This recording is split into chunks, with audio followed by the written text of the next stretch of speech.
The winter of 1889 was the harshest Pennsylvania had seen in decades. Snow-buried fences and barns stood like islands in an endless white sea. EZRA Miller, 43, moved through his empty farmhouse like a ghost, the silence broken only by the wind that found every crack in the weathered walls. His wife Sarah's chair sat untouched by the fireplace, her sewing basket still holding the half-finished quilt she would never complete. When the blizzard struck that February night, Ezra expected nothing but another sleepless vigil with his grief. Then came the faint scratching at his door. Through the howling wind, he heard children's voices, weak and desperate. 4 orphans, barely alive, collapsed on his threshold with fever burning in their eyes and snow clinging to their ragged clothes. But when a man has already lost everything he loved, can he risk his heart again to save lives that may already be lost? Before we jump back in, tell us where you're tuning in from, and if this story touches you, make sure you're subscribed, because tomorrow I've saved something extra special for you.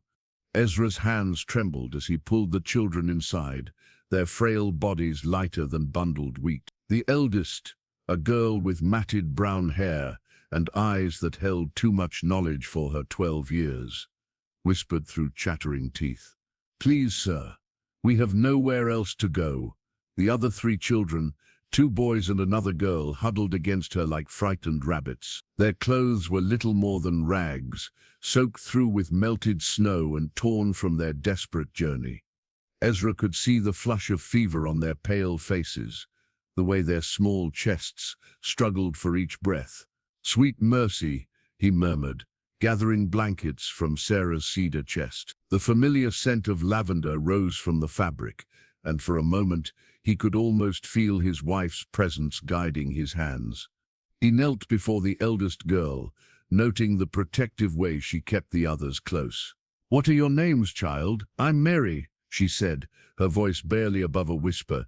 "This is Thomas, Ruth, and Samuel." She pointed to each sibling in turn, the 10-year-old boy with sandy hair, the 8-year-old girl who couldn't stop shivering, and the youngest, a 6-year-old, who had already fallen into an exhausted sleep against Mary's shoulder. Ezra carried Samuel to the settle near the fireplace, the boy's burning skin reminding him of another fevered body he'd held in these same arms.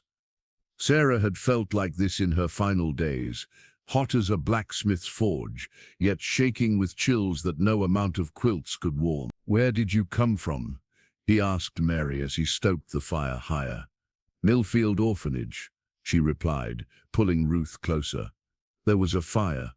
The building, it burned so fast. We barely got out." Thomas spoke up, his voice hoarse. Most everyone else, he couldn't finish the sentence, but Ezra understood.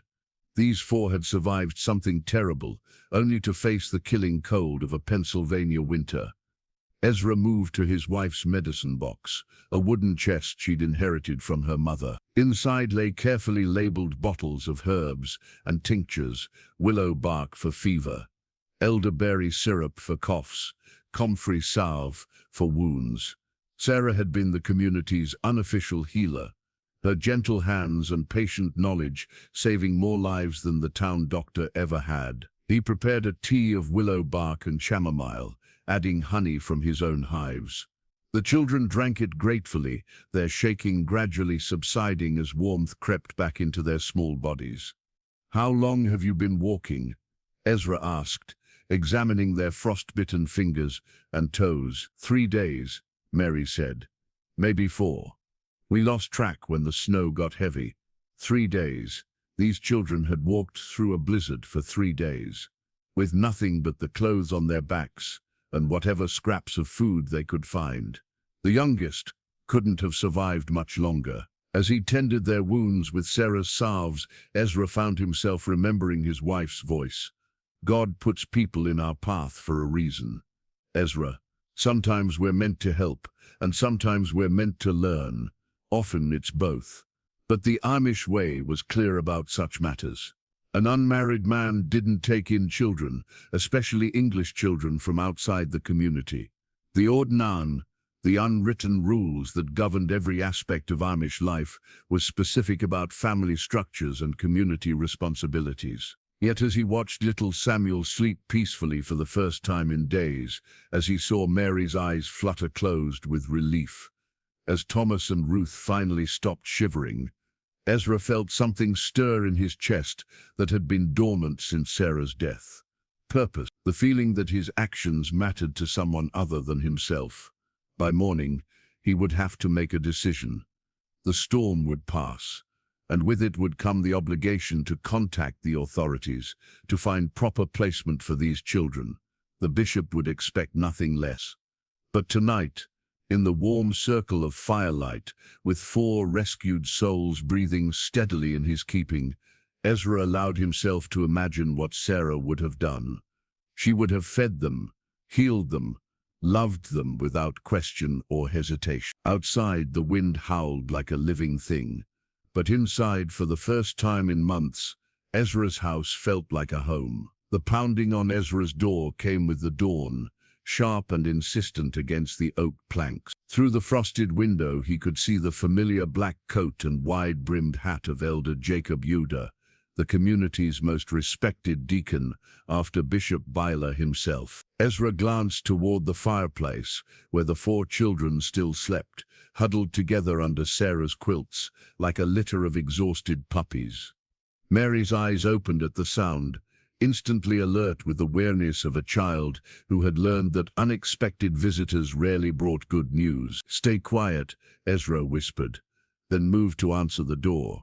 Jacob stood on the threshold, his beard white with frost, his dark eyes taking in everything with the sharp assessment of a man accustomed to maintaining order in his community. Behind him the storm had finally broken, leaving the world buried under 3 feet of pristine snow that sparkled like crushed diamonds in the morning light. "Ezra," Jacob said, stepping inside without invitation. "The storm was fierce. I came to check on your welfare." "Kind of you, Jacob." "I'm well enough." But Jacob's attention had already shifted past Ezra to the scene by the fireplace. His eyes widened as he took in the 4 small forms, the evidence of medical care, the empty bowls that had held soup and medicine through the night. "What is this?" Jacob's voice carried the weight of authority and disapproval. "Children in need," Ezra replied simply. "They arrived during the storm, near death from cold and sickness." Jacob approached the fireplace, his heavy boots echoing on the wooden floor. The children pressed closer together, sensing danger in this stern-faced stranger. Samuel whimpered softly, and Mary's thin arms tightened protectively around her youngest brother. "English children," Jacob observed, noting their clothing, their features, the way they flinched from his scrutiny. "From outside our community. They're orphans, survivors of a fire at Millfield Orphanage. They had nowhere else to go." Jacob turned to face Ezra, his expression grave. From his coat, he withdrew a small, leather-bound book.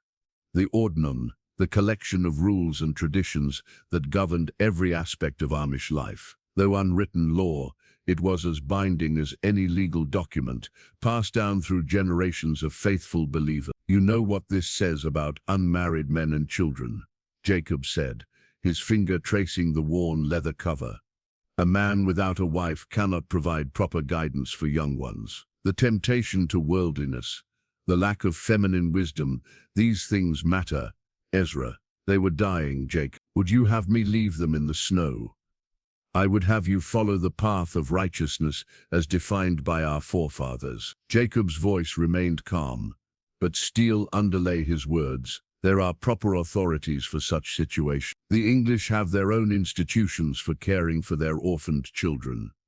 Ezra felt anger rise in his chest, a hot flame that reminded him of his younger days before Sarah's gentle influence had taught him patience. Institutions that failed them once already. They barely survived one fire, Jacob. Would you send them into another kind of burning? "I would trust in God's plan and our community's wisdom." Jacob closed the Ordnung with a soft snap. You have until Sunday services to make your choice, Ezra. 3 days. Either these children are turned over to the proper English authorities, or you face excommunication from this community. The word hung in the air like a blade. Excommunication meant more than just loss of church fellowship. It meant economic isolation, social death, the severing of every tie that bound a man to his people and his place in the world. Mary spoke up suddenly, her young voice cutting through the tension. Please, sir, we won't be any trouble. We can work, we can help with chores. We just need somewhere safe to heal. Jacob looked down at her with something that might have been pity in another man, but his expression remained unmoved. Child, this is not about trouble. This is about the proper order of things. The way God intended families and communities to function. God intended children to live, Ezra said quietly. God intended his people to follow his laws, Jacob replied. 3 days, Ezra. Consider carefully what you choose to value more, the temporary life of strangers, or your eternal place among your people. After Jacob left, the house felt colder, despite the blazing fire. The children looked at Ezra with questions in their eyes, understanding enough to know their fate hung in the balance. What happens in 3 days? Mary asked. Ezra sat heavily in Sarah's rocking chair, feeling the weight of an impossible choice, settling on his shoulders like a yoke of lead. The first night was the longest of Ezra's life since Sarah's passing.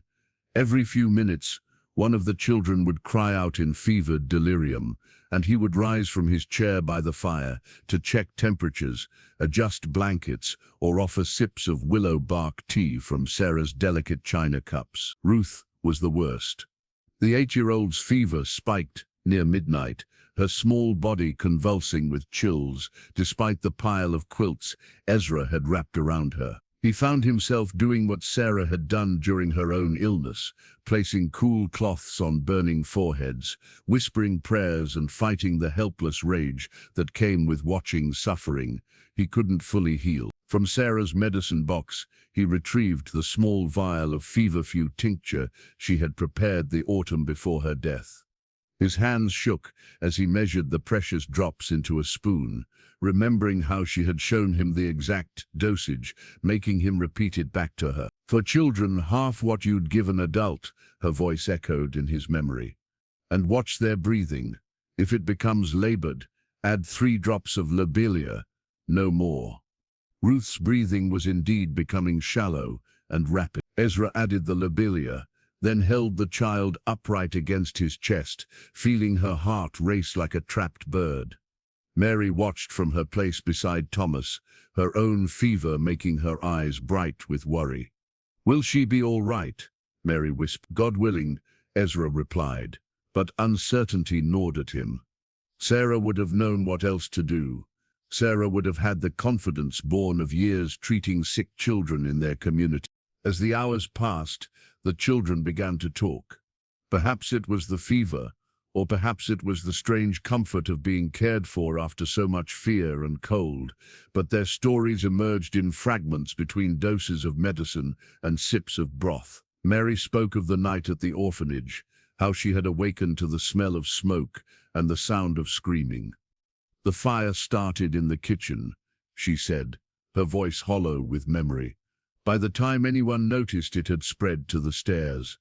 We were on the 2nd floor. Thomas, despite his own fever, picked up the tale. Mary made us climb out the window. There was a tree, and she helped us down one by one. But the other children... He stopped, unable to continue. 23 children lived at Millfield, Mary finished quietly. We 4 were the only ones who made it out.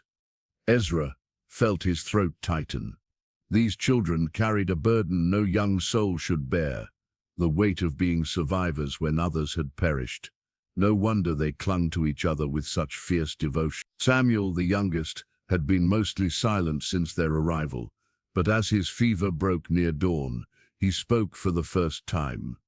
Looking up at Ezra with dark eyes that seemed ancient in his 6-year-old face, he whispered a single word, "Papa?" The word hit Ezra like a physical blow. Sarah had tried for 7 years to give him children. 7 years of hope and loss. of tiny graves in the cemetery behind the church, of dreams that died with each miscarriage.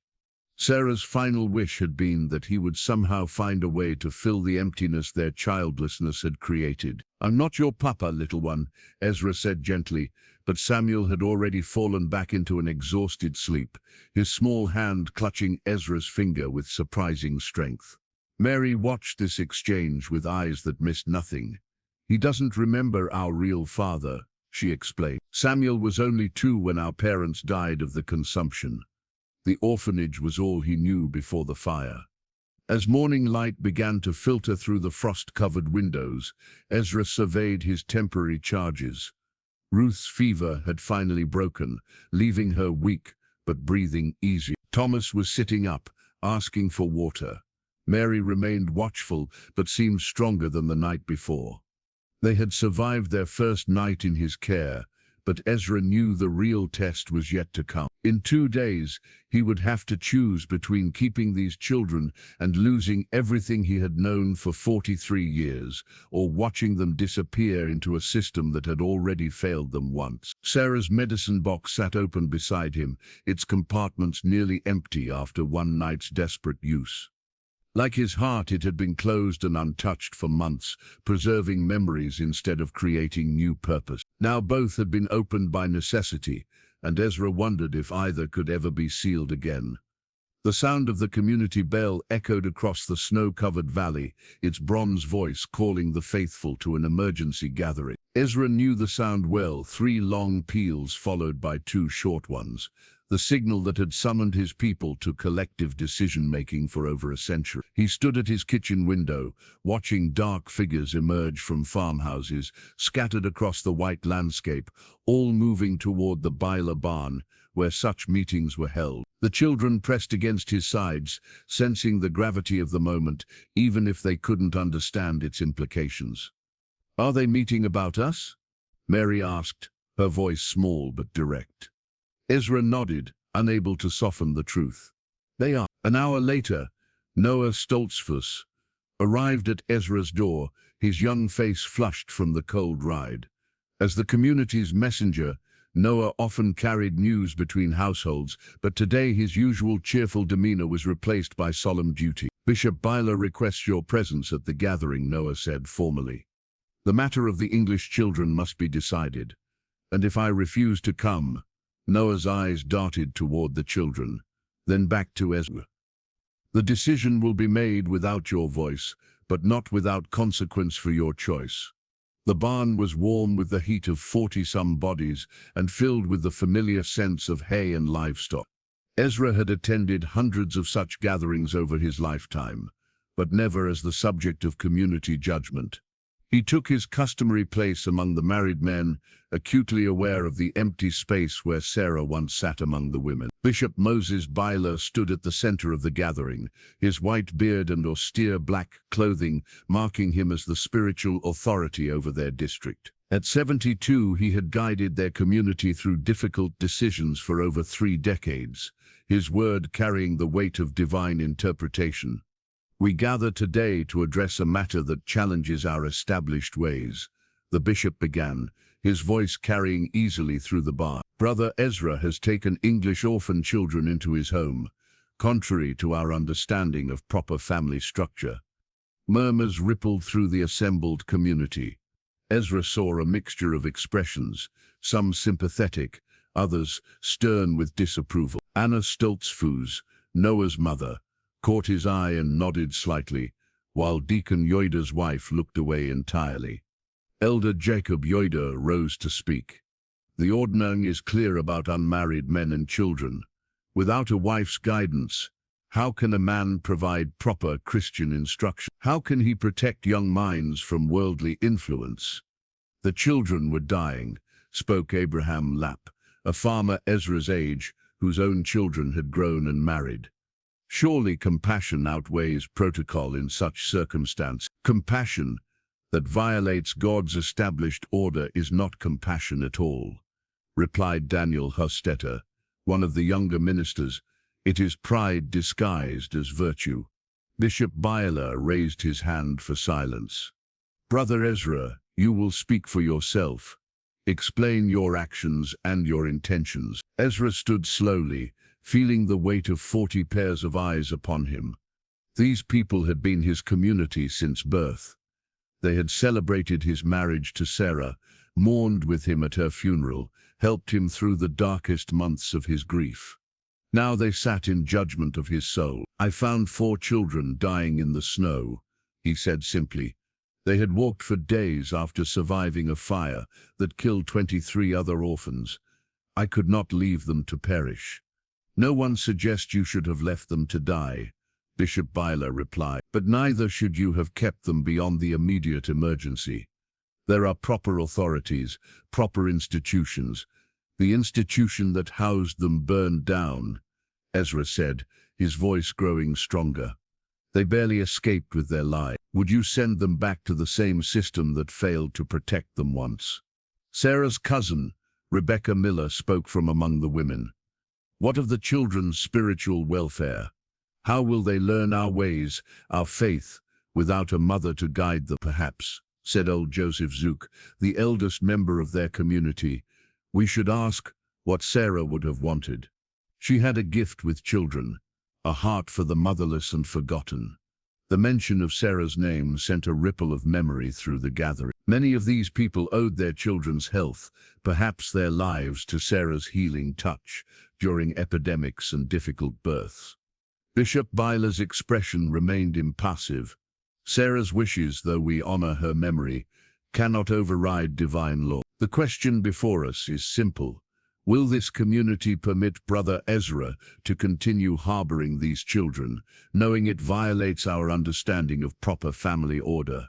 And if we do not permit it," asked Abraham Lapp, "then Brother Ezra must choose between his community and his current path. Those who persist in violating community standards face separation from fellowship." The word separation hung in the cold air like a death sentence. Ezra understood the full implications: economic isolation, social death, spiritual exile from the only life he had ever known. "I call for discussion among the membership," Bishop Byler announced. "We will speak privately, then vote."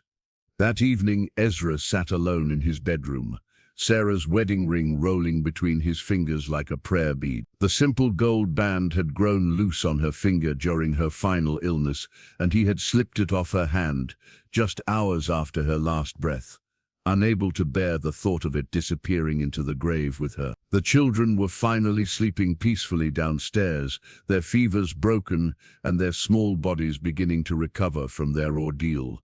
But Ezra found no rest in their improvement. Tomorrow would bring the community's decision, and with it, the end of the life he had known for 43 years. One way or another, he held the ring up to the lamplight, remembering the day he had placed it on Sarah's finger. She had been 19 then, barely older than Mary was now, with dark eyes that sparkled with joy and a laugh that could fill a room with sunshine. They had stood before Bishop Byler's predecessor in the same barn where today's meeting had taken place, promising to love and honor each other until death parted them. For better or worse, they had vowed, never imagining how literally those words would be tested. Their first year of marriage had been the better, learning each other's rhythms, building their small farmhouse into a home, planning for the children they assumed would come as naturally as spring followed winter. Sarah had prepared the small upstairs room as a nursery, sewing tiny clothes and knitting blankets in soft yellow yarn. But the worst had followed soon enough. 7 years of hoping and praying, of Sarah's tears each month when her courses came despite their faithful attempts to conceive. 7 years of watching other couples welcome children, while their own arms remained empty. The first miscarriage had come in their 3rd year of marriage. Sarah had carried the child for 4 months before the bleeding started. Ezra had ridden through a thunderstorm to fetch the midwife. But by the time they returned, it was over. They had buried the tiny form in a simple pine box that Ezra crafted with shaking hands. 3 more times Sarah had conceived, and 3 more times they had lost the child before birth. After the 4th loss, she had stopped preparing the nursery, stopped knitting baby clothes, stopped speaking of the children they might have. "Perhaps God has other plans for us," she had said with forced acceptance, but Ezra had seen the hollow grief in her eyes, the way she turned away when neighbors' children visited their home. In her final weeks, when the fever was consuming her from within, and they both knew she would not recover, Sarah had gripped his hand with surprising strength and spoken words that now echoed in his memory. "Promise me something, Ezra," she had whispered, her voice barely audible above the winter wind rattling their windows. "Promise me you won't let grief make you forget how to love. There are children in this world who need fathers, even if they're not born to us." At the time, he had thought she was speaking from delirium, her mind wandering in the haze of illness. But now, with 4 orphaned children sleeping in his house and his community demanding he choose between them and his place among his people, her words seemed like prophecy. "I don't know what you meant," he whispered to the ring, as if Sarah's spirit might somehow hear him through the circle of gold. "I don't know if taking these children honors your memory or betrays everything we built together." A soft knock interrupted his thought. Mary stood in the doorway, her nightgown, one of Sarah's old dresses that Anna Stoltzfors had shortened for her, trailing behind her small frame. "Mr. Miller, I couldn't sleep. I heard you talking, just thinking out loud, child. What troubles your rest?" Mary entered the room hesitantly, her eyes fixed on the ring in his hands. "Is that your wife's?" "It was. Thomas says you loved her very much, that she was kind and good." Ezra smiled despite his heavy heart. "Thomas is right. She was the finest woman I ever knew." "Do you think," Mary said carefully, "that she would have wanted us here? In her house, I mean. Using her things to get well?" The question pierced him with its innocent directness. He looked at this brave girl who had protected her siblings through fire and storm, who carried burdens no child should bear, and suddenly Sarah's final words made perfect sense. "Yes," he said with certainty that surprised him. "I believe she would have wanted you here very much." Mary's shoulders relaxed slightly. "The people at the meeting today, they're going to make you choose, aren't they? Between us and them." Ezra nodded, unable to soften the truth. "What will you do?" He closed his fingers around Sarah's ring, feeling its warmth and weight, and for the first time since her death, he knew exactly what she would expect of him. The morning brought clearer skies and stronger children. Over breakfast of eggs from Ezra's hens and bread baked in Sarah's cast-iron Dutch oven, the orphans began to share more of their stories. What emerged was a tapestry of loss, woven through with threads of remarkable courage. Mary spoke first, her voice steady despite the pain of memory. "Our parents died when I was 8, and Samuel was just 2. Papa was a blacksmith in Millfield, and Mama took in sewing. They both caught the consumption during the epidemic of..." She paused to help Samuel with his porridge, the gesture so natural and maternal that Ezra felt a pang of recognition.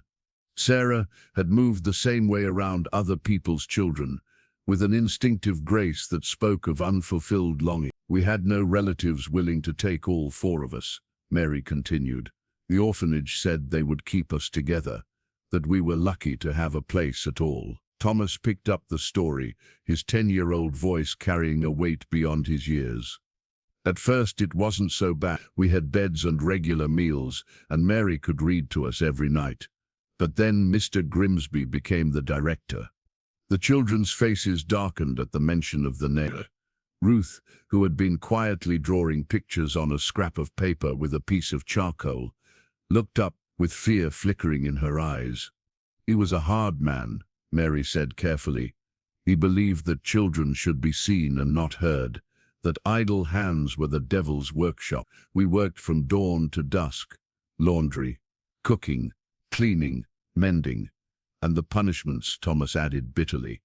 "If you spoke out of turn, or if your work wasn't perfect, or if you tried to comfort a younger child who was crying." Ezra noticed how Samuel had moved closer to Mary during this recounting, his small hand clutching a charred doll that he had carried from the orphanage. The toy was barely recognizable, its face melted, its dress reduced to scorched rags. But the boy held it as if it were made of gold. "Tell me about your doll, Samuel," Ezra said gently. The youngest boy looked up, with eyes that seemed far too old for his 6-year-old face. "Mama made her for Ruth," he whispered. "Before she got sick. Her name is Lucy." Ruth reached over and touched the doll's ruined face with tender fingers. "I gave her to Samuel when Papa died. He was scared of the dark, and Lucy always made me feel brave." "She got burned in the fire," Samuel said matter-of-factly, "but she's still Lucy inside." The simple faith in those words, that something precious could survive disaster and remain essentially itself, struck Ezra with unexpected force. Perhaps that was what Sarah had meant about not letting grief prevent love. Perhaps the heart, like the doll, could be damaged but not destroyed. "The night of the fire," Mary said, returning to their story, "I woke up because Lucy had fallen off Samuel's bed. When I got up to retrieve her, I smelled smoke." She described that terrible night with the clinical precision of someone who had replayed every detail countless times. How she had awakened her siblings, how they had tried to rouse other children, how the smoke had grown so thick they could barely see or breathe. "The stairway was already burning," Thomas said. "Mary made us go to the window. There was an old oak tree close to the building, and she climbed out first to test if the branch would hold." "I was so scared," Ruth admitted. "But Mary said we had to be brave, that we had to trust each other. One by one she helped us climb across," Thomas continued. "Samuel first because he was smallest, then me, then Ruth. Mary came last, and by then the fire was coming out the window behind her. We hid in the woods and watched the building burn." Mary said quietly. "We heard screaming, but there was nothing we could do. The fire brigade didn't arrive until it was too late." "Why didn't you go to the authorities afterward?" Ezra asked. "Surely there were people who would have helped you." The children exchanged glances, and Mary's expression hardened slightly. "Mr. Grimsby survived. He was in town that night, drinking at the tavern. When the fire was discovered, he claimed we had started it, that we were troublemakers who had destroyed the orphanage and murdered the other children." "That's a lie," Ezra said firmly. "We know that," Mary replied. "But who would believe 4 orphan children over a respected adult?" He said. "If we showed our faces in Millfield again, he would see us hanged for murder and arson." The weight of injustice settled over the kitchen like a heavy cloak. These children had survived disaster only to be blamed for it, had lost everything only to be threatened with worse. "So we walked," Ruth said simply. "Mary said we had to find somewhere safe, somewhere Mr. Grimsby couldn't reach us. And you found me," Ezra said. Samuel nodded solemnly, still clutching his burned doll. "Lucy said you would help us. She's good at knowing about people." Looking at the charred toy in the boy's hands, Ezra understood that some things, love, faith, hope, could indeed survive fire and emerge, scarred but unbroken. By afternoon, Ruth's fever had returned with a vengeance. The 8-year-old lay burning hot, despite the cool cloths Ezra pressed to her forehead, her breathing shallow and rapid. The fever thermometer, a glass instrument Sarah had ordered from a medical supply catalog in Philadelphia, registered a dangerous 104 degrees. "It's not responding to the willow bark," Ezra muttered, checking the thermometer again and hoping he had misread the mercury line. But the silver column remained stubbornly high, marking a temperature that could prove fatal in a child so young and already weakened by trauma. Mary hovered anxiously beside her sister's makeshift sickbed, sponging Ruth's arms and legs with cool water, while Thomas kept Samuel occupied with quiet games near the fireplace.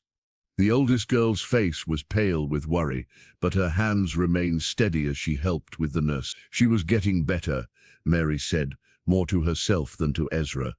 "Yesterday she was sitting up, drawing pictures, asking for seconds at breakfast." "Fevers sometimes spike before they break completely," Ezra replied, though privately he was beginning to fear this was something more serious than simple exposure and exhaustion.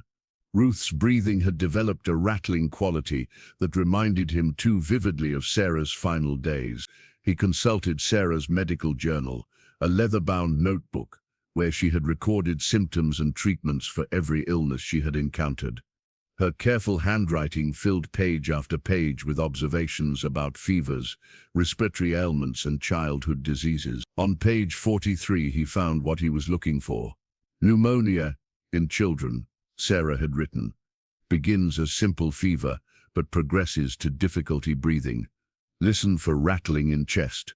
Treat with steam inhalations, mustard plasters, and if available, willow bark with elderberry extract. If condition worsens beyond home treatment, seek physician immediately. The nearest doctor was in Millfield, a 2-hour journey by sleigh under the best conditions. With snow still blocking many roads and Ruth's condition deteriorating, Ezra wasn't certain she could survive the trip, but as he listened to her labored breathing, he realized she might not survive without it. "Mary," he said quietly, "I need to take Ruth to the doctor in town. Her fever is too high, and I'm worried about her breathing." The girl's eyes widened with fear. "But Mr. Grimsby is in Millfield. What if he sees us? What if he calls the sheriff? We'll have to take that risk. Ruth needs medical care I can't provide." Thomas looked up from his game with Samuel. "What about us? If you take Ruth to town, and something happens..." Ezra understood the boy's fear. These children had learned that safety was temporary, that adults who promised protection could disappear without warning. The thought of separation terrified them almost as much as the threat of illness. "I won't leave you," Ezra said firmly. "We'll all go together. I'll hitch up the sleigh, wrap Ruth in warm blankets, and we'll see the doctor as a family." The word family hung in the air, surprising Ezra as much as the children. When had he begun thinking of them in those terms? When had these 4 orphaned strangers become something more than temporary charges? As he prepared for the journey, harnessing his draft horses to the heavy sleigh and layering quilts in the back for Ruth's comfort, Ezra found himself remembering another emergency trip to town. 3 years ago, when Sarah's fever had spiked during her final illness, he had made this same desperate journey, but that time he had traveled alone with his dying wife, racing against time that ran out before they reached help. This time would be different. This time, he would not arrive at the doctor's office, carrying a lifeless burden. This time, his determination felt fierce and protective, rather than helpless and grief-stricken. Mary climbed into the sleigh first, cradling Ruth against her chest like a mother hen, protecting her chick. Thomas helped Samuel up beside them, then settled himself in a position where he could help support his sister during the rough ride ahead. As Ezra took the reins, Ruth's eyes fluttered open for a moment. Through the haze of fever, she looked directly at him with startling clarity. "You are Papa now," she whispered, her voice barely audible above the creak of harness leather and the stamp of horses' hooves in the snow. "Yes," Ezra said without hesitation, the word coming from some deep place he hadn't known existed until this moment.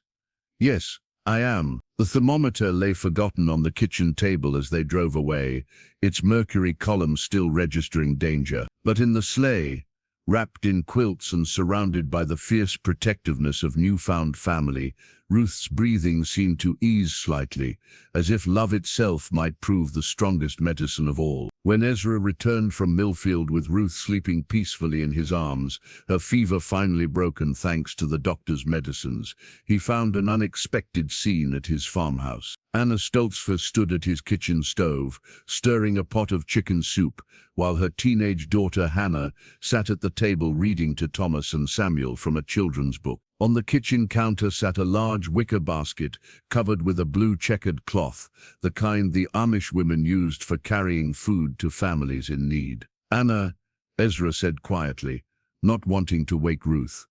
"What brings you here?" The 45-year-old woman turned from the stove, her kind face creased with concern. Anna had been Sarah's closest friend, the one who had helped prepare her body for burial and had brought casseroles for weeks after the funeral. "I came to help," she said simply. "When Noah told me about the little girl's fever, I knew you would need assistance." Ezra settled Ruth gently on the settle near the fireplace, tucking Sarah's wedding quilt around her small form. The child's color was much improved, and her breathing was deep and regular, no longer the shallow, rattling gasps that had terrified him earlier. "The doctor says she'll recover fully," he reported, "but she needs rest and careful nursing for the next few days." Anna nodded approvingly. "Children are resilient when they're properly cared for. You've done well by them, Ezra." "Have I?" he asked, studying her face for signs of judgment or disapproval. "The community doesn't seem to think so." Anna wiped her hands on her apron and fixed him with the direct gaze he remembered from her confrontations with Sarah over the proper way to can vegetables or treat childhood ailments.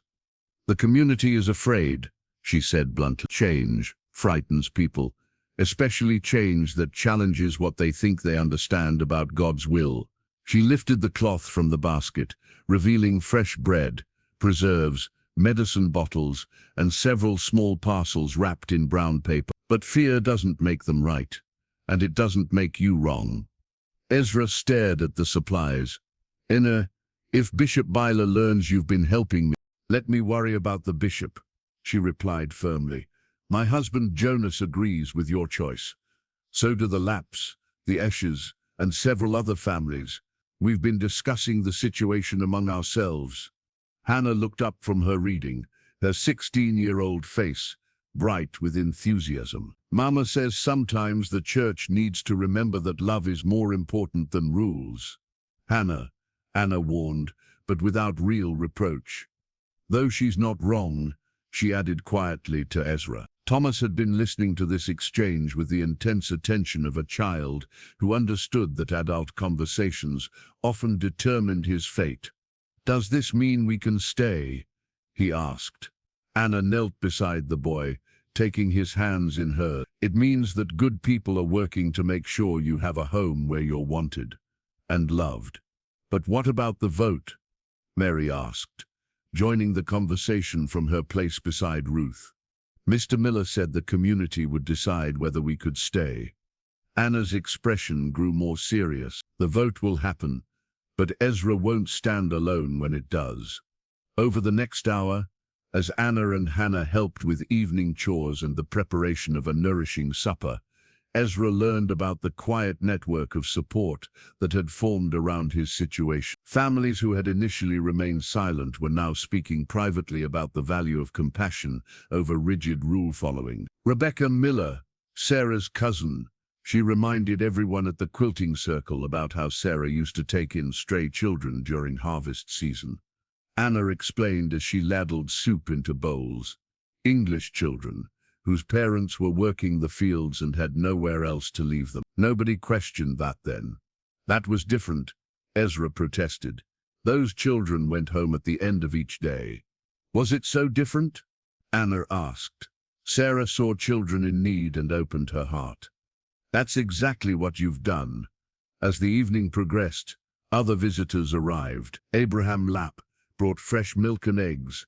Joseph Esch delivered a load of split firewood.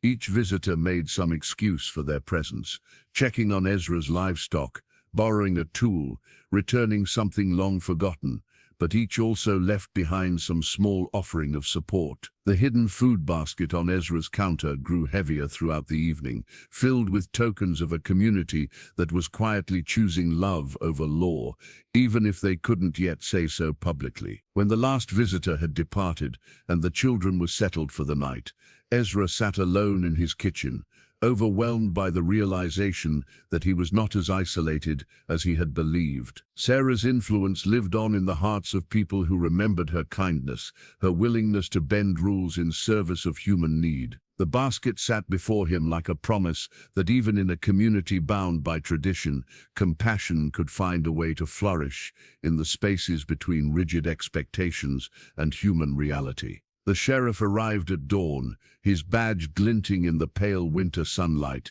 as he dismounted from his horse. Behind him rode a stern-faced man in a black coat. Ezra recognized him as Mr. Grimsby from the children's fearful descriptions. Beside the orphanage director sat Bishop Byler, his presence lending religious authority to what was clearly meant to be a final reckoning. Ezra had been splitting firewood behind the house when he heard the horses approach. Now he stood in his doorway, his axe still gripped in his hands, blocking the entrance to his home, where 4 children slept peacefully in the warmth of the kitchen.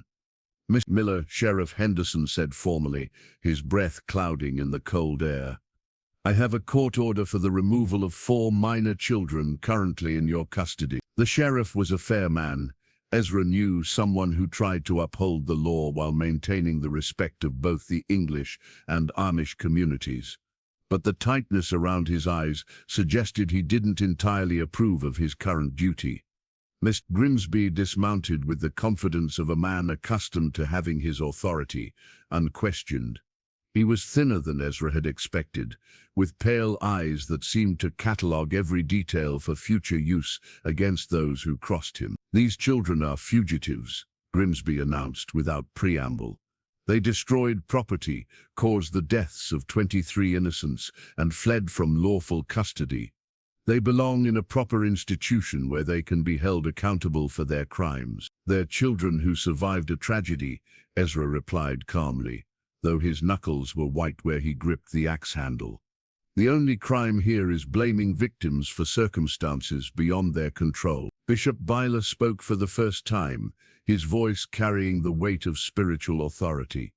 "Brother Ezra, the community has voted. By a margin of 26 to 18, it has been decided that you must surrender these children and submit to church discipline for your disobedience." The numbers hit Ezra like a physical blow, 26 against 18. He had lost, but not by the overwhelming margin he had feared. 18 families had voted to support his choice, nearly half the community. "And if I refuse, Ezra, then you face immediate excommunication," the bishop replied. "You will be shunned by all faithful members, cut off from fellowship, banned from participating in worship or community life." Behind Ezra, he heard the soft creak of floorboard. Mary appeared at his elbow, her young face set with determination that reminded him powerfully of Sarah in her most stubborn moments. "We won't go," she said simply. "Mr. Miller is our papa now. This is our home." Thomas joined his sister, followed by Samuel, who clutched his burned doll against his chest. Even Ruth, still weak from her fever, but no longer in danger, came to stand with her siblings. "Children," Sheriff Henderson said gently, "you don't understand the legal situation. Grimsby has custody rights, and the court has ordered your return." "We understand enough," Thomas replied, with the gravity of a boy who had seen too much of adult injustice. "We understand that Mr. Grimsby blamed us for the fire to hide his own failings. We understand that he wants us back to protect his reputation, not because he cares about our welfare." Grimsby's face flushed with anger. "These children are manipulative liars who have obviously poisoned your mind against proper authority. They require firm discipline and moral correction." "The only thing they require," Ezra said, his voice growing stronger, "is love, safety, and the chance to heal from trauma. Things they'll never receive in your care." He shifted his grip on the axe, not threateningly, but with the steady confidence of a man who had made his choice and would live with the consequences. "Sheriff, I respect the law, but I won't surrender children to abuse. Bishop Byler, I respect our faith, but I believe God calls us to protect the innocent above all other considerations." "Mr. Miller," the sheriff warned, "you're interfering with a lawful court order." "Then arrest me," Ezra replied simply. "But you'll have to do it in front of these children, and you'll have to explain to them why the law protects men like Grimsby while abandoning children like them." The 4 orphans moved closer to Ezra, their small hands touching his coat, his arms, his back, anchoring him to them as surely as he anchored them to safety. For a long moment, the tableau held, lawman on horseback facing a farmer, with his axe, and 4 children, who had already lost too much to surrender what they had finally found. "I'm taking my children inside now," Ezra said finally. "If you want them, you'll have to come through me." He turned his back on the mounted men and herded the children toward the house, his axe still firm in his hands, ready to defend what mattered most. Inside the house, Ezra set his axe aside and gathered the children around Sarah's rocking chair. The same chair where she had spent countless evenings knitting and dreaming of the children she would never bear. Now it held a different kind of promise, not of what might have been, but of what was becoming real despite impossible odds. "What happens now?"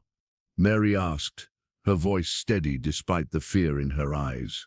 Through the window they could see the three men in heated discussion. Sheriff Henderson kept shaking his head, while Grimsby gestured angrily toward the house.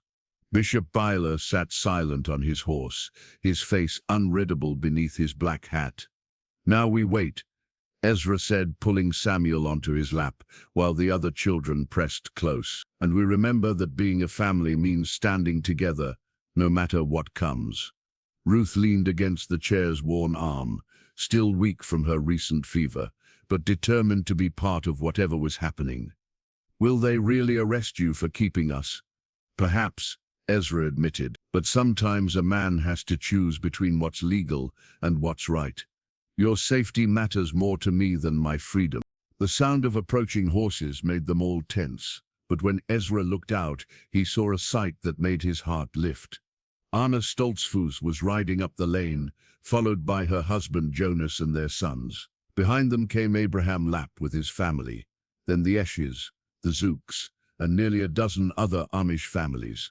"Mama," Thomas whispered, "are those the people who voted for us?" "Some of them," Ezra replied, watching as his neighbors dismounted and formed a loose semicircle between his house and the officials. "And some who voted against us but have changed their minds." Anna Stoltzfus approached Sheriff Henderson with the quiet dignity that made her one of the most respected women in their community. Even from inside the house, Ezra could see the sheriff straightening in his saddle, recognizing moral authority when he encountered it. "Sheriff Henderson," Anna said clearly, "we've come to witness what happens here today. This man has opened his home to children in desperate need. If the law requires punishment for such mercy, then we want our children to see what that looks like." Jonas Stoltzfus stepped forward. "We also want to inform you that this community will provide for Brother Ezra and these children, regardless of what the authorities decide. They will not want for food, shelter, or protection." Grimsby's voice rose in anger. "These people are harboring criminals. The children are fugitives, and this man is obstructing justice." Old Joseph Zook, the eldest member of their community, moved his wheelchair closer to Grimsby's horse. At 87, Joseph commanded respect even from English officials. "Young man," he said in a voice that carried despite its frailty, "I have lived through 3 wars, 2 epidemics, and more human foolishness than you could imagine. I know the difference between justice and cruelty. What you're attempting here is the latter." More families continued to arrive, including some who had voted against Ezra at the community meeting. Rebecca Miller, Sarah's cousin, brought her teenage daughters. Even Daniel Hostiter, the young minister who had spoken so firmly about following church law, came with his wife and children. Bishop Byler finally dismounted and approached the growing crowd. His face was troubled, as if he was seeing his community, his responsibility in a new light. "What is the meaning of this gathering?" he asked Anne. "We've come see a good man punished for showing Christ-like compassion," she replied without flinching, "and to ask ourselves what that says about our understanding of faith." From the safety of the rocking chair, Ezra watched as the community that had voted against him now stood between him and the consequences of their decision. These were people who had known Sarah, who had watched her care for their children during illnesses, who had seen her mourn her own childlessness with quiet dignity. Samuel looked up at Ezra with solemn eyes. "Are they here to help us?" "Yes," Ezra said, his voice thick with emotion. "They're here because they remember what your grandmother Sarah taught us, that love doesn't follow rules, it follows need."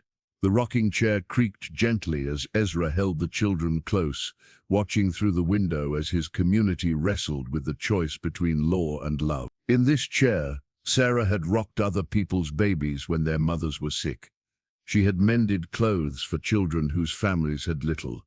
She had dreamed of the day when the chair would hold her own child. Now it held 4 children who needed her husband's protection, And outside, her community was finally understanding what she had always known, that the chair was meant for love, not just for dreams. The standoff lasted until noon, when Sheriff Henderson finally put away the court order and approached Ezra's door with his hat in his hands, rather than his badge in the forefront. Behind him, Grimsby sat fuming on his horse, while Bishop Byler engaged in quiet conversation with the gathered families.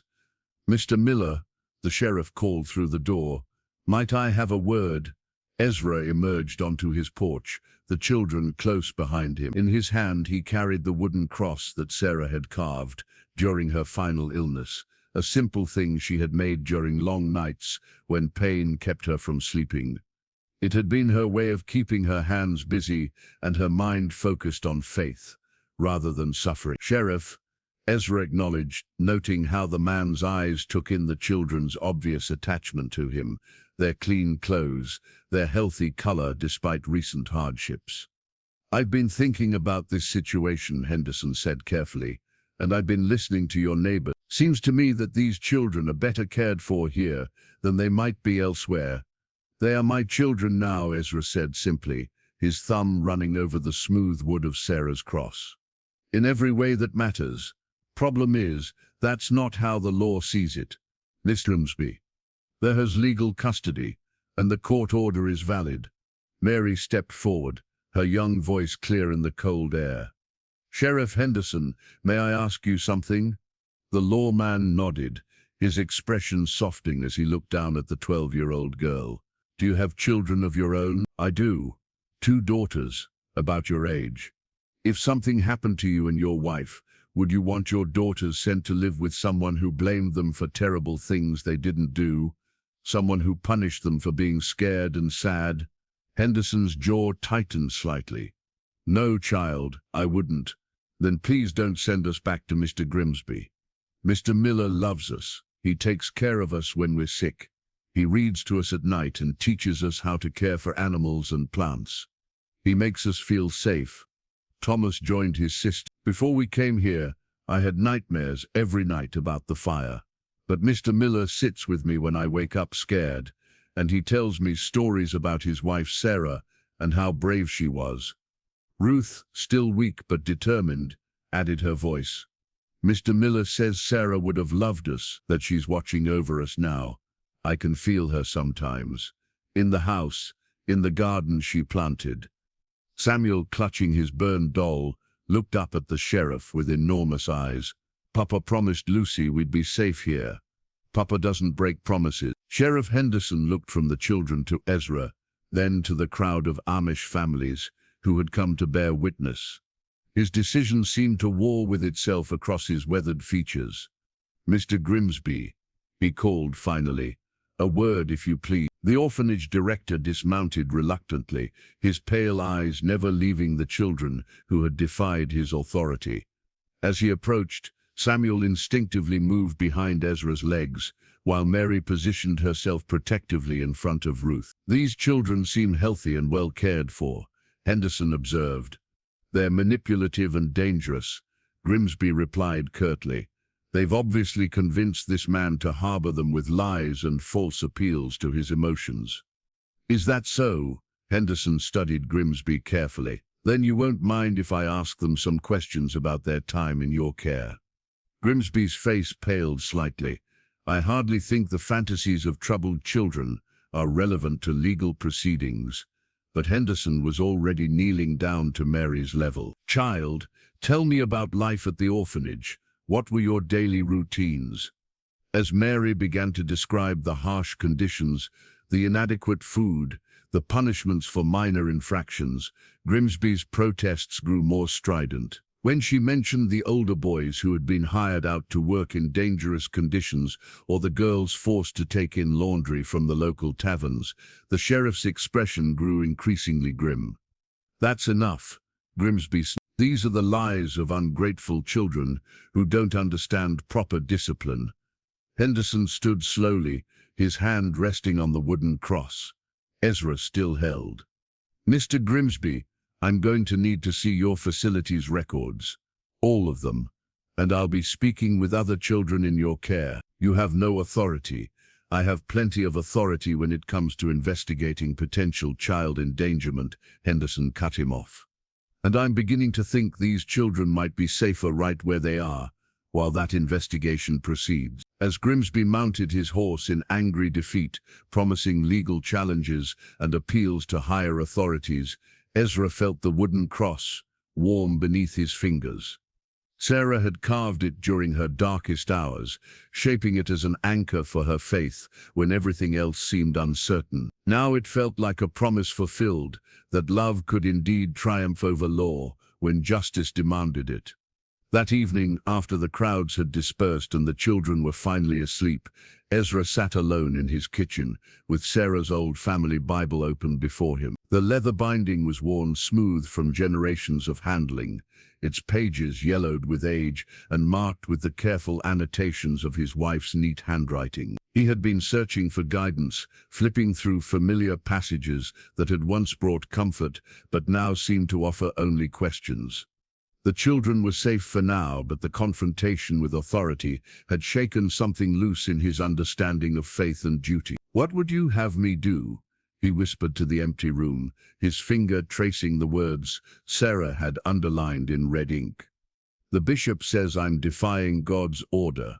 The community is divided. Everything I was taught says I should submit to authority, but every instinct in my heart says to protect these children." The Bible fell open to the Gospel of Matthew, chapter 19, where Jesus spoke about children. Sarah had underlined verse 14 in heavy strokes. "Suffer little children, and forbid them not, to come unto me, for of such is the kingdom of heaven." In the margin beside the verse, Sarah had written in her careful script, "Children are not inconveniences to be managed, but souls to be treasured." He remembers this when others forget. SM 1886. Ezra stared at his wife's words, written 3 years before her death. Even then, she had seen in him a capacity for protecting children that he hadn't recognized in himself. Even then, she had understood that love might sometimes require defying conventional wisdom. A soft sound from the parlor made him look up. Mary stood in the doorway, her nightgown ghostly white in the lamplight, her dark hair braided down her back. "Papa," she said quietly, the word still new enough to make his heart skip. "I couldn't sleep. I keep thinking about what happens next." "Come here, child." Mary approached the table and settled into the chair that had been Sarah's during their evening meals. The sight of her there felt both strange and utterly right, as if this was how things were always meant to be. "What troubles your sleep?" he asked. The bishop, when he rode away today, his face was so angry, and Mr. Grimsby promised he'd come back with more lawyers, more court orders. Mary's voice was steady, but Ezra could see the fear in her young eyes. "What if they take us away anyway? What if caring for us brings you too much trouble?" Ezra closed the Bible gently and reached across the table to take Mary's small hands in his own. "Do you know what this book taught me today?" She shook her head. "It taught me that your grandmother Sarah understood something about faith that it took me until now to learn. She wrote here that children are souls to be treasured, not problems to be managed. She believed that protecting innocent life was the highest calling a person could have. But what about the community? What about following the rules?" Ezra considered how to explain something he was still working through himself. "I think there are 2 kinds of rules, Mary. There are the rules men make to keep order and maintain their own power, and there are the rules God writes on human hearts.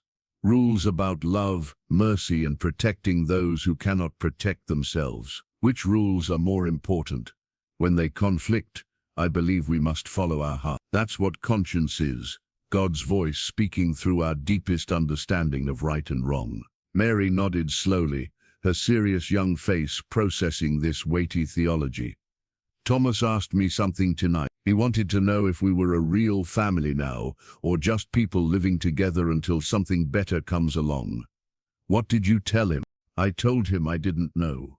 That I was afraid to believe we were real because losing this would hurt too much." Tears began to gather in her eyes. "But Papa, I want so badly for us to be a real family. I want to believe that this is home, that you're our father, that we belong here forever." Ezra stood and moved around the table, gathering Mary into his arms, as he had done with his own children in dreams that never came true. But this was no dream. This was a 12-year-old girl who needed reassurance, comfort, and the promise of permanence. "Mary," he said firmly, "you are my daughter. Thomas, Ruth, and Samuel are my sons and daughter. This is your home, and I am your father by choice, by love, and by the grace of God. No court order, no bishop's decree, no community vote can change that truth." She buried her face against his shoulder, her small body shaking with relief and lingering fear. "Promise? I promise. We are a family, forged by necessity, but sustained by love.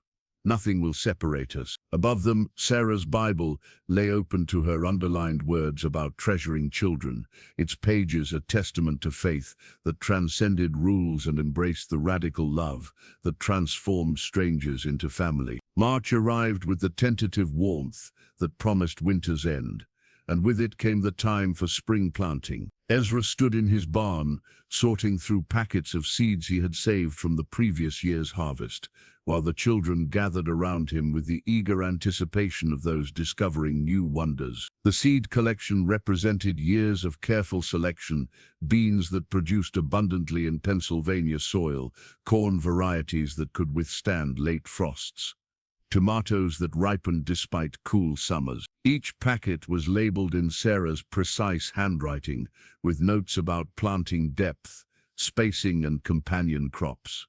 "This year," Ezra announced, "we plant as a family.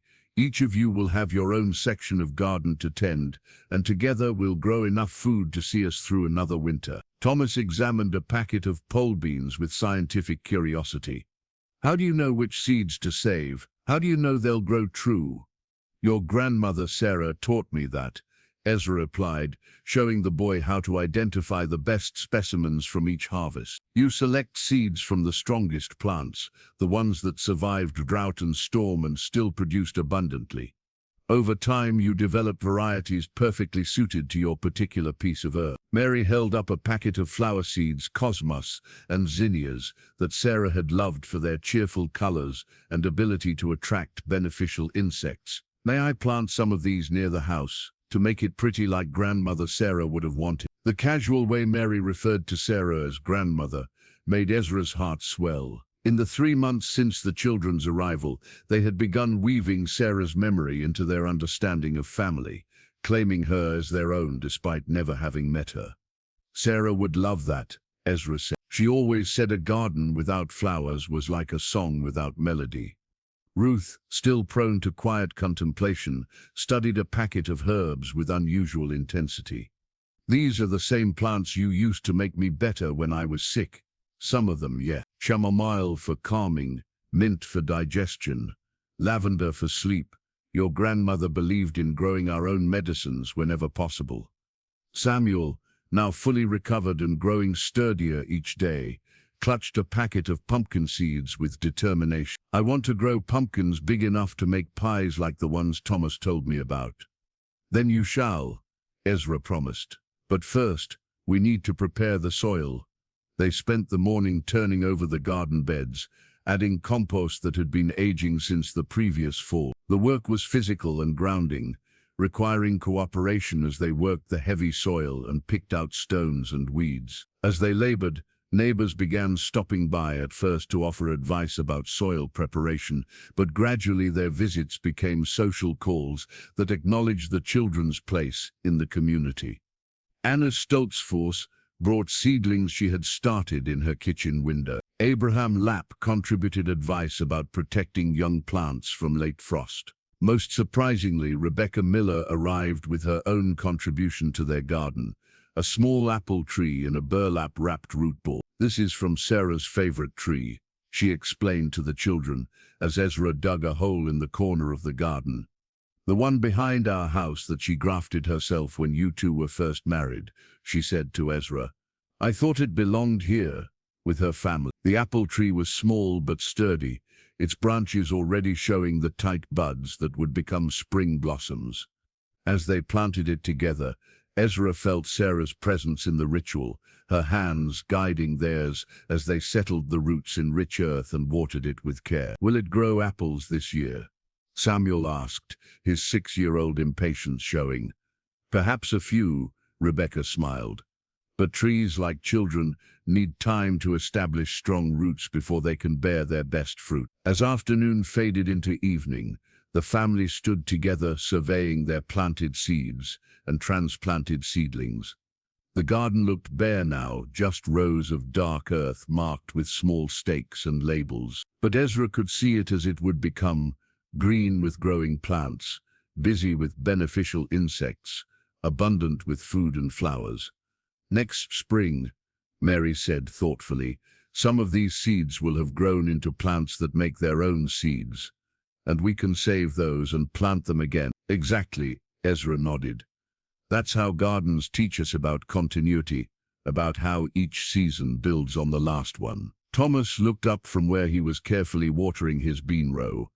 "And that's how families work too, isn't it? Each generation builds on what came before." Standing in the garden with his 4 children, surrounded by seeds that carried the genetic memory of countless harvests, Ezra understood that they were planting more than vegetables and flowers. They were planting hope for seasons yet to come, establishing roots that would sustain them through whatever challenges lay ahead. The packets of seeds, empty now but carefully saved for next year's labeling, represented the promise that love, like life itself, could continue and flourish across generations. The dinner invitation came in early April, delivered by young Noah Stoltzfus with the solemnity of someone carrying important news. Bishop Byler requested that Ezra and his children join the community for the monthly fellowship meal, the first such invitation since the confrontation with authorities 3 months earlier. "Does this mean we're forgiven?" Ruth asked as Ezra read the formal note written in the bishop's careful script. "It means the community is ready to talk," Ezra replied carefully. "Whether that leads to forgiveness remains to be seen." The fellowship meal was held at the Lapp farm, in the large barn that could accommodate the entire district when the weather was too cool for outdoor gatherings. Long tables made from sawhorses and planks stretched the length of the building, covered with white sheets and laden with dishes each family had contributed. Ezra arrived with his children dressed in their best clothes, simple outfits. Anna Stoltzfus had helped Mary sew from fabric donated by various families. The children stayed close to his sides as they entered the barn, clearly nervous about being among so many people who had recently voted against their presence in the community. The initial silence was awkward, broken only by the scraping of chairs and the clink of serving spoons against bowls. But gradually, as the meal progressed and conversation resumed, the children began to relax. Mary found herself seated beside Rebecca Miller's daughter, who shyly asked about her experiences at the orphanage. Thomas engaged Abraham Lapp's son in a serious discussion about the proper way to train draft horses. Ruth and Samuel stayed close to Ezra, but accepted cookies from the older women with growing confidence. It was Anna Stoltzfus who formally acknowledged what everyone had been thinking. Rising from her place at the women's table, she raised her glass of fresh milk and spoke in a voice that carried throughout the barn. 6 months ago, EZRA Miller was a man lost in grief, isolated by sorrow and bitter experience. Today, he sits among us as a father to 4 children who have brought life back to his household and joy back to his spirit. I believe we have witnessed God's hand at work in ways we didn't expect and perhaps didn't initially welcome. Bishop Byler stood slowly, his weathered face thoughtful as he considered his words. "Brother Ezra, when you first defied our guidance about these children, many of us believed you were acting from emotional impulse rather than spiritual wisdom." The barn fell silent, every ear straining to hear the bishop's next words. "We have observed your family for these past months," he continued. "We have seen how these children have thrived under your care, how they have embraced our ways while maintaining their own gentle spirits. We have witnessed your growth as a father and their development as responsible members of our community. Ezra felt his throat tighten with unexpected emotion. And what conclusion have you reached? That sometimes God's will manifests through human compassion, rather than institutional authority. That families are built by love and commitment, not merely by blood and convention. The bishop paused, looking directly at each of the children in turn. Mary, Thomas, Ruth, and Samuel, if you wish it, this community would welcome you as full members, with all the rights and responsibilities that entails. Mary's eyes widened with surprise and hope. Does that mean we belong here? Really belong? It means, said old Joseph Zook from his wheelchair, that you have always belonged here. We were simply too slow to recognize it. The shared meal that followed felt different from any Ezra had experienced since Sarah's death. Instead of sitting at the edge of conversation, he found himself at its center, discussing planting schedules with other fathers while his children played with their peers in the easy camaraderie of acceptance. As the evening progressed and families began gathering their empty dishes and sleepy children, Bishop Miller approached Ezra privately. "There is one more matter," he said quietly. "The district would like to formally recognize your family. We propose to hold a special service, a blessing ceremony that acknowledges the children as your own and your household as complete." What would such a ceremony involve? The children would stand before the congregation and affirm their choice to join our community. You would formally accept responsibility for their spiritual and physical welfare. And we would ask God's blessing on this family He has brought together through unusual circumstance. Ezra looked across the barn at his children, who were helping to clean tables with the unconscious ease of those who had found their place in the world. When would this ceremony take place? In 2 weeks, during Sunday service, if you're willing. The shared meal around him represented more than food. It symbolized acceptance, reconciliation, and the healing power of time and patient love.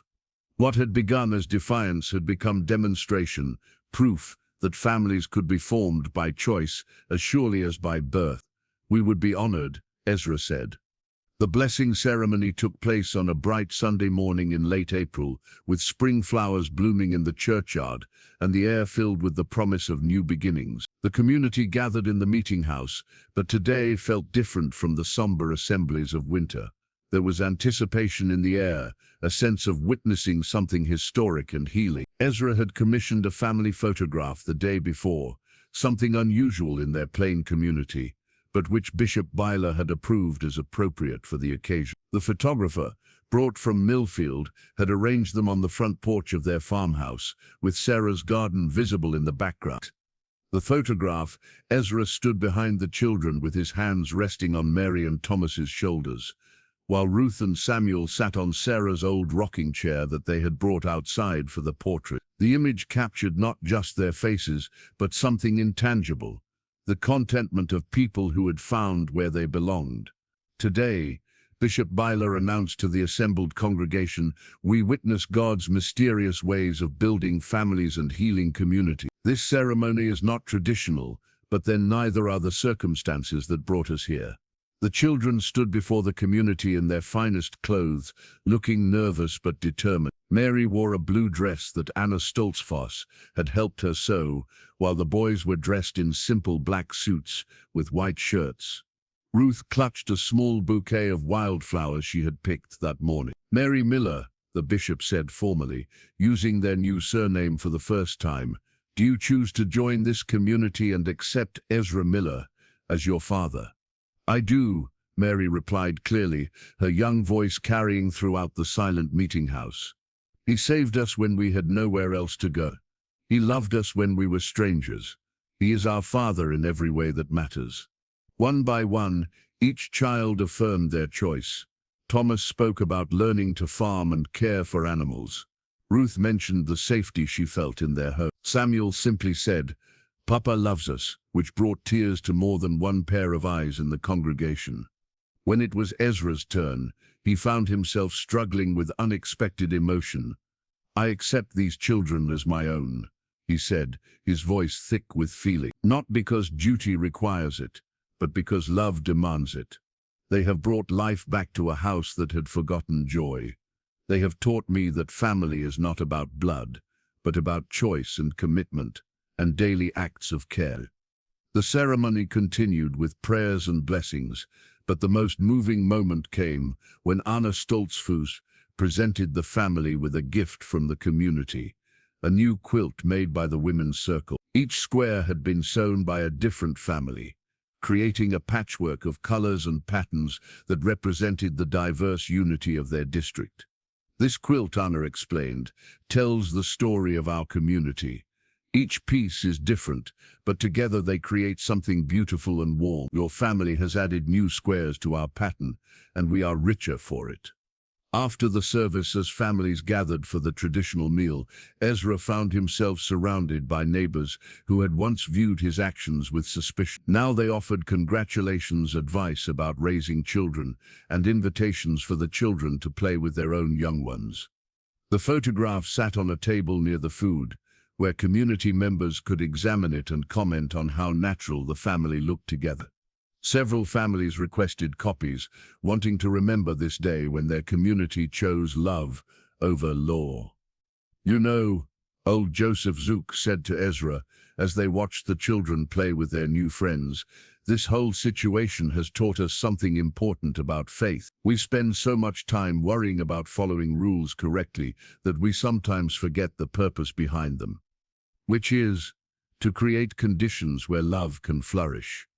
Rules that prevent love aren't divine law, they're human mistakes." As the day wound down and families began departing for home, Ezra gathered his children around the photograph, one last time. In the black and white image, they looked like they had always been a family, as if the trauma and uncertainty of their first meeting had been just a distant dream. "This picture will remind us," Mary said thoughtfully, "that families can begin in the strangest ways, but become real through ordinary love."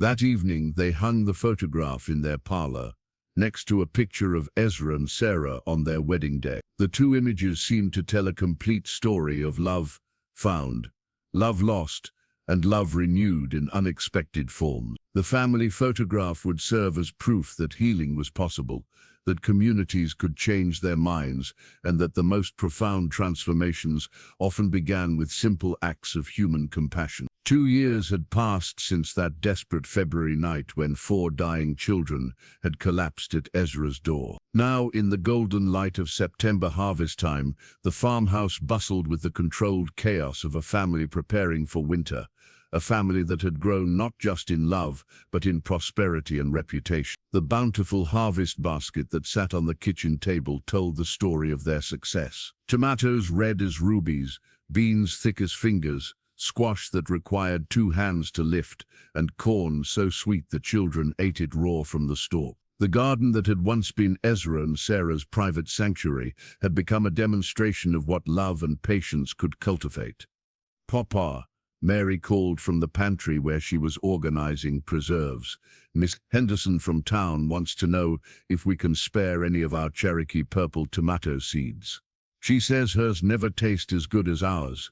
At 14, Mary had grown into the household manager Ezra had never expected to need. She kept track of seed varieties, managed the family's small egg and vegetable business, and had become the unofficial teacher for younger children in their district who struggled with reading. "Tell her she can have seeds, but she needs to save them properly," Ezra replied, watching Thomas demonstrate proper corn shucking technique to Samuel. "And remind her that flavor comes from soil health, not just good genetics." Thomas, now 12 and tall for his age, had developed into a natural farmer with an intuitive understanding of animal behavior and plant needs. The neighboring farmers often sought his advice about caring for sick livestock or improving crop yields, remarkable for someone so young. But Thomas had learned from Ezra's patient teaching and his own careful observation. Ruth, at 10, had revealed an artistic talent that manifested in everything from garden design to the elaborate sketches she made of their farm through the seasons. Her drawings decorated the walls of their home and had begun attracting attention from English visitors who offered to purchase them. And Samuel, now 8 and sturdy as a young oak, had become the family's philosopher, asking questions that often left the adults pondering long after bedtime. His burned doll, Lucy, still accompanied him everywhere, though she had been carefully mended and given new clothes sewn from scraps of the community quilt. The transformation extended beyond their family to the broader community. What had begun as a controversial adoption had become a model that other families quietly followed. 3 more orphaned children had been welcomed into Amish homes in the past year. Each placement referenced back to the Miller precedent. Bishop Byler arrived as they were finishing the day's harvest work, his buggy loaded with families from neighboring districts who had come to see the famous garden and meet the children who had changed their community's understanding of family. "Brother Ezra," the bishop said warmly, "these folks have traveled from Lancaster County to learn about your cultivation methods. Would you mind sharing your knowledge?" Such visits had become common. Word had spread through the Amish network about the farm where an unlikely family had created something beautiful from tragedy, where ancient wisdom and compassionate innovation had produced both abundant crops and thriving children. As Ezra guided the visitors through his garden, explaining companion planting techniques and soil management practices, the children naturally joined the teaching. Mary discussed seed saving. Thomas demonstrated animal husbandry techniques. Ruth showed her detailed drawings of beneficial insects, and Samuel asked the kinds of profound questions that made adults reconsider their assumptions. "The secret," Ezra told the visitors as they gathered around the harvest basket, "isn't in any particular technique. It's in understanding that everything in a garden, like everything in a family, is connected. You can't care for one element without considering how it affects all the others." "And what about the children?" asked one of the visiting fathers. "How do you balance traditional Amish values with the needs of children who came from outside our community?" Mary answered, before Ezra could speak. "We don't balance them," she said with the confidence of someone who had lived the answer. "We discovered that love is the most traditional value of all. Everything else, the rules, the customs, the traditions, they're just different ways of expressing the same core truth." That evening, after the visitors had departed and the children were settled with their evening chores, Ezra stood alone in his garden surveying the abundance that surrounded him. The harvest basket sat empty now, its contents distributed to neighbors, stored for winter or prepared for the community's annual Thanksgiving celebration.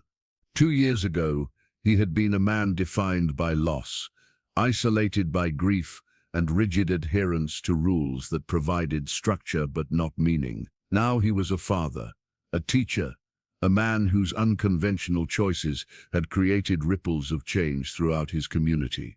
The basket that had once held the fruits of solitary labor now represented the abundance that flowed from love shared and multiplied. The November evening was crisp with the promise of winter's return as Ezra sat in his parlor, watching his children work together on a project that had consumed their attention for weeks. Spread across the floor was Sarah's unfinished quilt, the same one that had sat untouched in her sewing basket for 3 years after her death. Mary had discovered it while organizing the attic storage, and after much family discussion, they had decided to complete it together. Each child had chosen a section to work on, their stitches uneven but determined, their color choices reflecting their individual personalities while honoring Sarah's original design. "The corner pieces need to match," Mary instructed Ruth, her voice carrying the patient authority of someone who had become both sister and mother to her siblings. Grandmother Sarah planned it so the pattern would flow from one section to the next. Ezra marveled at how naturally the children referred to Sarah as their grandmother, claiming her memory and her love as their birthright. They spoke of her as if they had known her personally, sharing stories Ezra had told them, and adding their own interpretations of what she would have thought or done in various situations. Thomas looked up from his careful stitching. "Papa, do you think Grandmother Sarah would approve of our color choices? Mine's a lot brighter than what she usually used." Sarah loved bold choices when they served a purpose. Ezra replied, remembering his wife's occasional departures from traditional patterns when inspiration struck her. She would say that a quilt should tell the story of the people who made it. Samuel, now confident with a needle despite his young age, held up his section proudly. "Mine has Lucy's colors," he announced, showing how he had incorporated the blues and yellows that matched his beloved doll's restored dress. "So she's part of the quilt too." The doll sat nearby, watching over their work with button eyes that had been replaced twice, but somehow still carried the same gentle expression. Lucy had become a symbol of resilience for the entire family, proof that something precious could survive disaster, and emerge changed but unbroken. Ruth's artistic sensibilities had emerged in her section of the quilt, where she had created a subtle landscape pattern that suggested the view from their kitchen window: rolling hills, distant barns, the apple tree Rebecca had given them, now mature enough to bear fruit. As the children worked, Ezra reflected on the journey that had brought them to this peaceful evening. The legal challenges with Grimsby had eventually been resolved when Sheriff Henderson's investigation revealed systematic abuse at the orphanage. Grimsby had been removed from his position and charged with endangering children, while the surviving orphans had been relocated to better facilities, or in several cases, adopted by families who had been inspired by the Miller example. The Amish community had not only accepted their unconventional family, but had become advocates for similar adoptions. Bishop Byler now regularly counseled families about the spiritual value of taking in orphaned children, regardless of their background. "I think it's finished," Mary announced, stepping back to examine their collective work. The completed quilt was unlike anything Sarah had made during her lifetime, yet it captured her spirit perfectly. The traditional pattern had been interpreted through 4 different perspectives, creating a harmony that was richer for its diversity. Where Sarah's original stitching was precise and measured, the children's additions were enthusiastic and heartfelt, telling the story of healing and growth. Ezra helped them spread the quilt across the large dining table, admiring how the pieced sections had come together to create something whole and beautiful. In the center, where Sarah had planned a simple star pattern, Mary had added an inscription in careful embroidery: "Love builds families. The Miller Home, 1891. "Should we put it on your bed, Papa?" Ruth asked. "No," Ezra said after a moment's consideration. "This quilt belongs in the parlor, where everyone can see it. It's not just for warmth, it's for remembering how families can be created through love and patience." As they carefully folded the finished quilt and placed it on the sofa where visitors would see it, Samuel made an observation with the directness that often surprised adults. "You know what, Papa? I think Grandmother Sarah knew we were coming. I think she left the quilt unfinished on purpose, so we could help complete her family too." Looking at the quilt that had been transformed from a symbol of interrupted dreams into proof of restored wholeness, Ezra understood that his youngest son might be right. Perhaps Sarah's unfinished work had been waiting, not just for skilled hands to complete it, but for the right hearts to understand its true purpose. The quilt would hang in their parlor for generations to come, its stitches telling the story of how love could bridge any gap, heal any wound, and transform any loss into unexpected blessing. Like the family that had created it, the quilt was more beautiful for being pieced together from different materials, stronger for being sewn with many hands, and perfect in its imperfection. Outside, the first snow of winter began to fall, but inside, wrapped in the warmth of completed love, the Miller family was home.